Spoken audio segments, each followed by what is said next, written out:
Marhaban. Tudo bom? Assalamu alaikum. Estou aqui com mais um momento leitura, com uma linda música de fundo. Veja,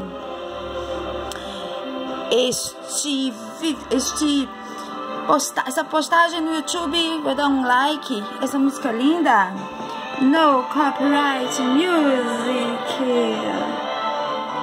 Tudo bom? Tudo bom mesmo?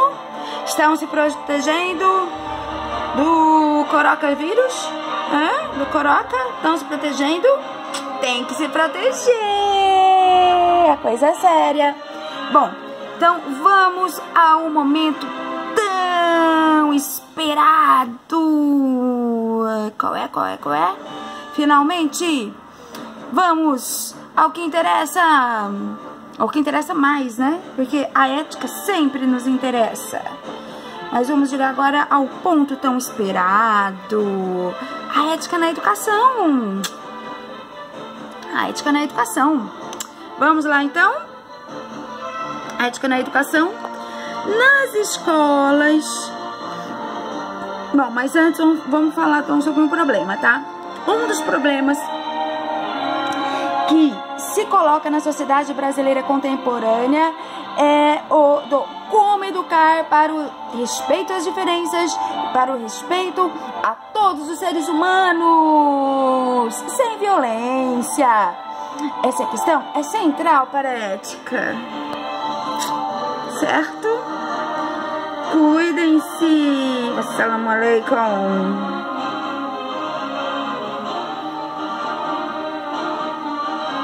O que é central para a ética? A respeito às diferenças, certo?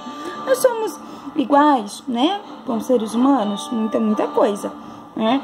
Mas reconhecemos que nós somos seres humanos, igualmente, seres humanos. Portanto, somos diferentes. Em que? Na cultura, nas crenças, nos gostos, nas opiniões.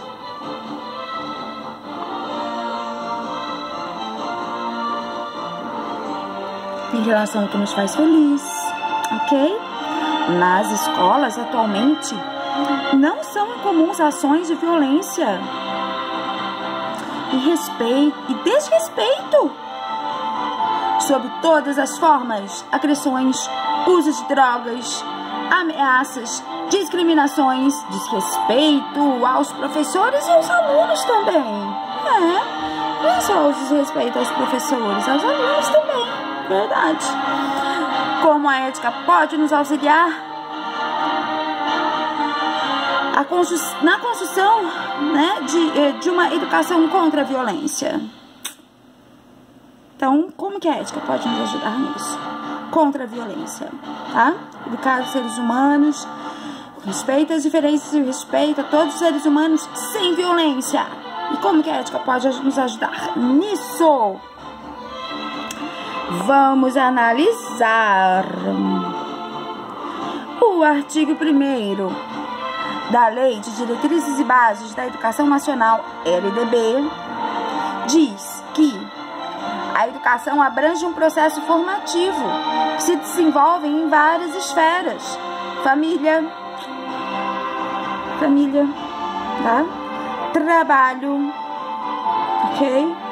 Escola, movimentos sociais e etc, ok?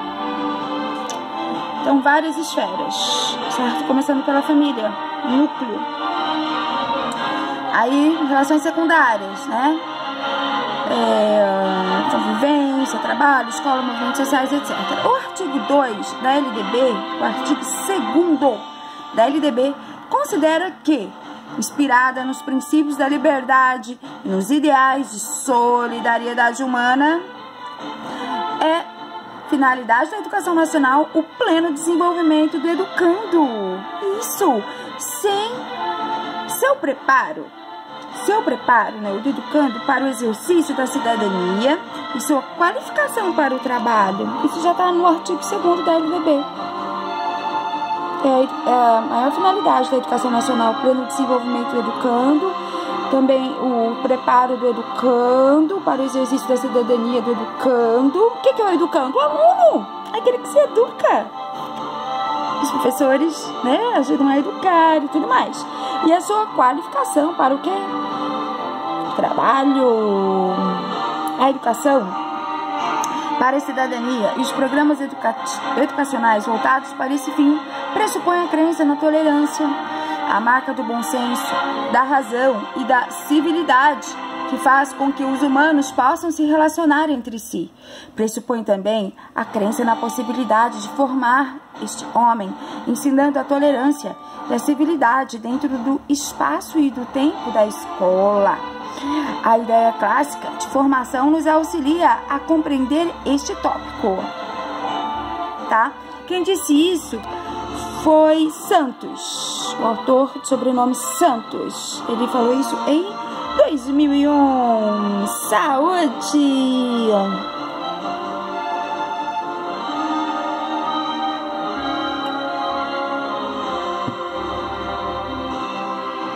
Então vamos lá. A proposta da educação do homem como membro de uma cultura foi apresentada primeiramente pelos gregos como paideia, formação. Paideia grega, ou seja, formação. Os gregos viram pela primeira vez que a educação tem de ser também um processo de construção consciente, tá entendendo? Constituído de modo correto e sem falhas, capite? Perceba, nas mãos, nos pés e no espírito, claro, aqui ó, no espírito. Só esse tipo de educação se pode aplicar com propriedade a palavra formação, tal como a usou Platão pela primeira vez, em sentido metafórico, aplicando-a à ação educadora. Yes!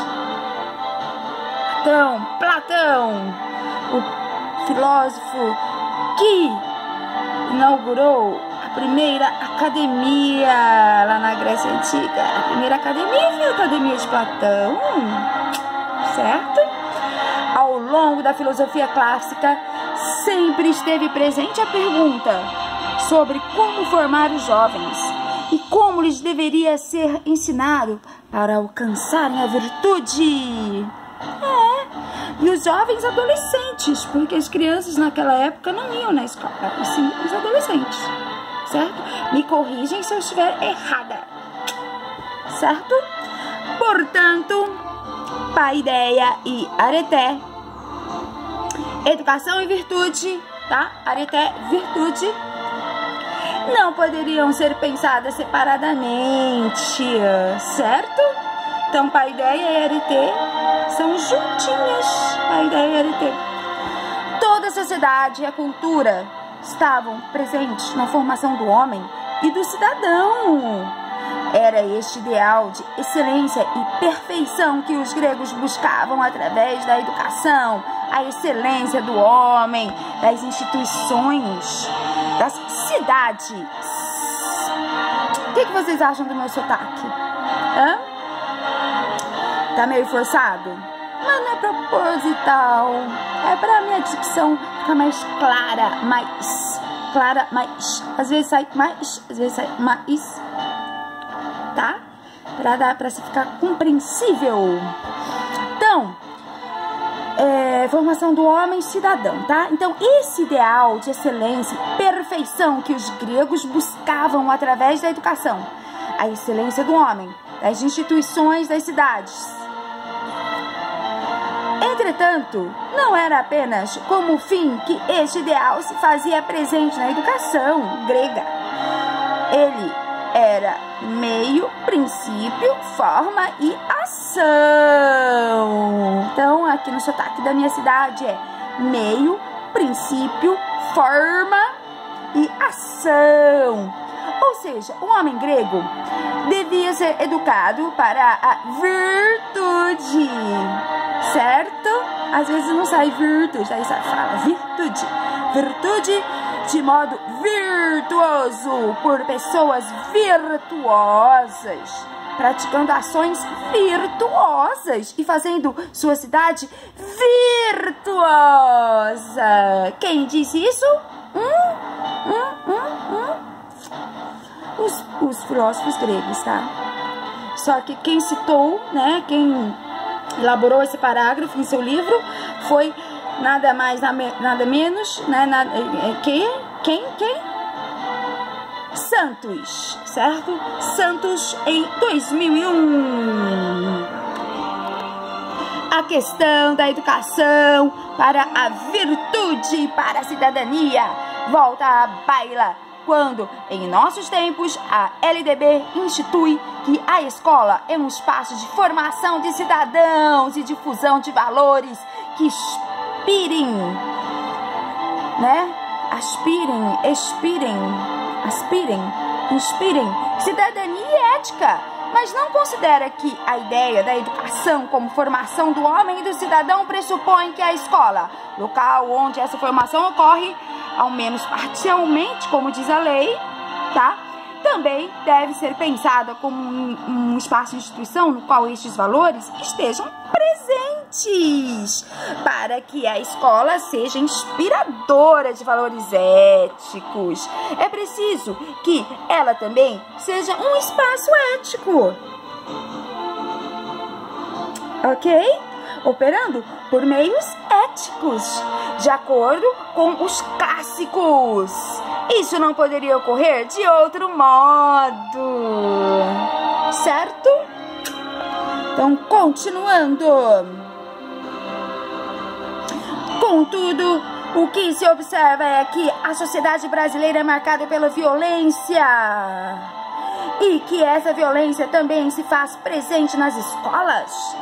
Marilena Chauí, em 1998, no artigo Ética e Violência, explica que podemos entender como violência os atos de brutalidade, sevícia e abuso físico e ou psíquico contra alguém, ok?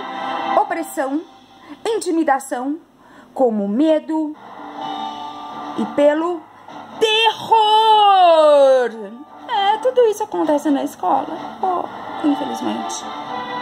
São as ações que retiram dos sujeitos sua autonomia, tratam as pessoas, os seres humanos, como se fossem coisas, como desprovidas de razão e de vontade. Por isso, a violência é o exato oposto da ética. A mesma autora, né, a Marilena Chauí, afirma que a sociedade brasileira, que é marcada pela estrutura hierárquica do espaço social, certo? Estrutura hierárquica do espaço social que determina a forma de uma sociedade fortemente verticalizada em todos os seus aspectos. Nela, as relações sociais e intersubjetivas são sempre realizadas como relação entre um superior que manda e um inferior que obedece. As diferenças e assimetrias são sempre transformadas em desigualdades que reforçam essas relações. O outro jamais é reconhecido como sujeito, nem como sujeito de direitos. Jamais é reconhecido como subjetividade, nem como alteridade. Que peninha. Então, para Chauí, né, ela escreveu isso no ano 2000, na página 89 do seu livro. Procure aí, Marilena Chauí, no livro de 2000. O outro jamais é reconhecido como sujeito, nem como sujeito de direitos. Jamais é reconhecido como subjetividade, nem como alteridade. Você sabe o que é alteridade? Procure no dicionário. Reconhecimento do outro, alteridade. Ok? Isso nos convida a refletir sobre quem nas escolas seriam os educadores para a formação dos cidadãos. Infelizmente, a resposta convencional de que os educadores seriam os próprios professores não é suficiente para esvaziar a pergunta e nos conduz a outras. Se a virtude, a arete, a cidadania, pode ser ensinada, os professores estariam preocupados com os filósofos clássicos em se tornarem eles mesmos virtuosos, sábios, despojados de seus preconceitos e de suas ilusões em busca do conhecimento do que é virtude e de como ensiná-la? Ou seriam como os sofistas, ensinando porque recebem para isso, mas de fato não oferecendo seu assentimento às ideias que pronunciam ou não crendo na perenidade do que é ensinado? Então fica essa perguntinha, tá? Continuando. Então vamos lá. As atuais discussões sobre como adequar as instituições de ensino e capacitar os professores de acordo com o que pede a lei se apresenta com esta querela: como vamos transformar nossos professores em cidadãos aptos a ensinar cidadania em nossas escolas em espaços democráticos que auxiliem a resolver o problema da ausência de ética e da violência presente na sociedade?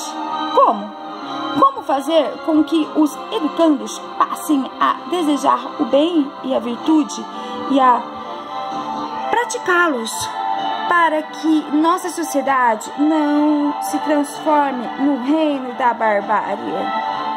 Tá? Então esse questionamento está no livro de Santos, ou no texto de Santos, escrito em 2001. Para que tudo isso se efetive e se faça cumprir, é necessário o comprometimento dos professores. É preciso que os professores acreditem que é possível ensinar a virtude, que é possível ensinar cidadania. Certo? Olha que legal! É possível ensinar a virtude, é possível ensinar a cidadania.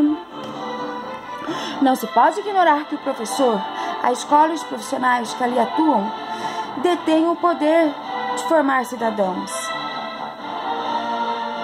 E, mais ainda, que os professores, mesmo sendo pessoas, quando no exercício público da razão, podem e devem ter uma responsabilidade ética pelo que ensinam.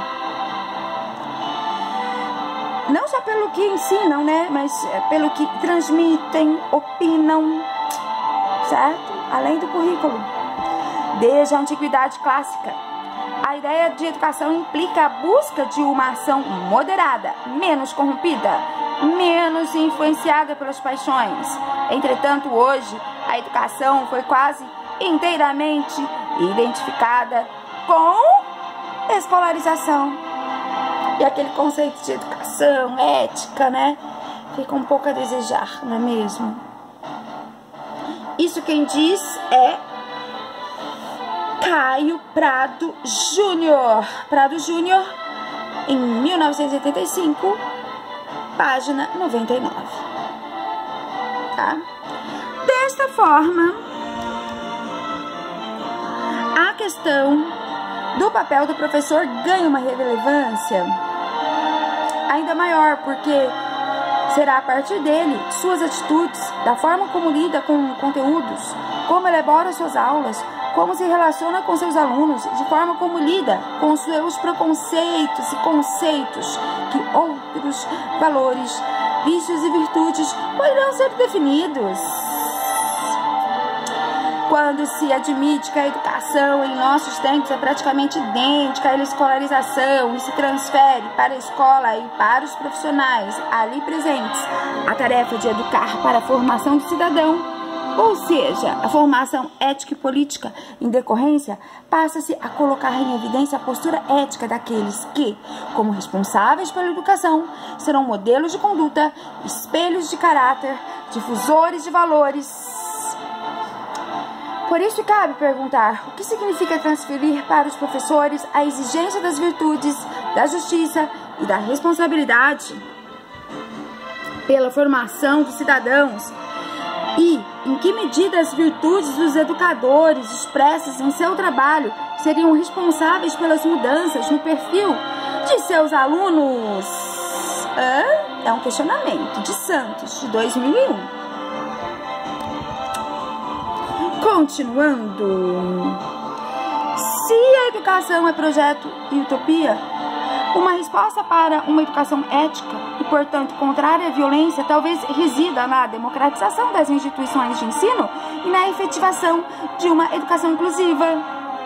A proposta de uma educação inclusiva parece assinalar para uma saída não só porque contempla a utopia presente em todo o projeto pedagógico, como também acena para a alteração do paradigma educacional das sociedades autoritárias, porque pressupõe que a transformação social deva implicar na transformação e na democratização de todas as relações sociais. Tá? Isso quem diz é Santos, em 2001.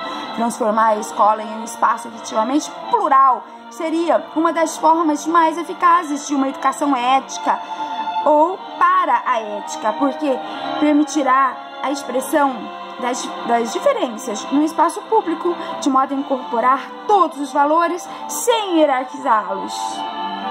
Ok?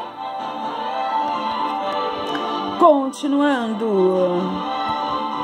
Se a escola não está preparada, se a escola não está separada do mundo e a ética se constrói através da livre expressão de ideias e projetos no espaço das cidades e da cidadania, uma educação ética também implicaria a formação de cidadãos através do livre exercício da atividade política ou a ampliação de espaços públicos, de manifestações das diferenças. Também é uma reflexão de Santos, de 2001. Dito isso, pensar a correlação entre ética e educação na sociedade brasileira significa pensar a sociedade como um todo e todos os seus espaços públicos como agentes de educação que devem ser livremente acessados pelos diferentes componentes da esfera pública da sociedade, de toda a sua diversidade. A educação para a ética ou uma educação ética pressupõe a construção de sociedades verdadeiramente democráticas. Então, mais um parágrafo tirado de Santos, de 2001. Nesse sentido, podemos dizer que a tradição filosófica nos ensinou algo que talvez seja sábio recuperar. A ética se ensina permitindo o convívio entre os nos diferentes espaços públicos nos quais se possam expressar os valores e construir o bem comum, tá? Isso daí também tá implícito na ideia de Santos. Então, give me a like, please. Assalamu alaikum e até o próximo.